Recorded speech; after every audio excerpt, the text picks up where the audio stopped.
কি হয়েছে তোমার? না বাবা, কিছু হয়নি। আমি দুটো সিঙ্গারা খেতে চেয়েছিলাম, কিন্তু বেশ, তো সিঙ্গারা খাবে?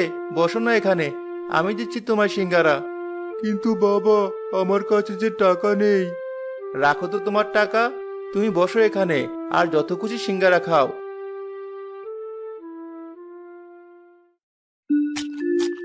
মকবুল বৃদ্ধকে পেট ভরে সিঙ্গারা খাওয়ালো। সত্যি বাবা, তুমি অনেক ভালো।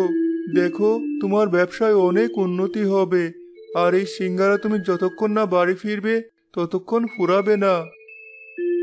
বৃদ্ধ উধাও হয়ে গেল, আর মকবুল দেখলো তার সিঙ্গারার ঝুড়িতে আরো অনেক সিঙ্গারা চলে এলো।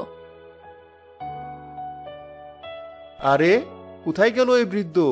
আশ্চর্য, আমার ঝুড়িতে এত সিঙ্গারাই বা এলো কোথা থেকে? তাহলে কি ওই বৃদ্ধ বাবা কোনো জাদু জানে?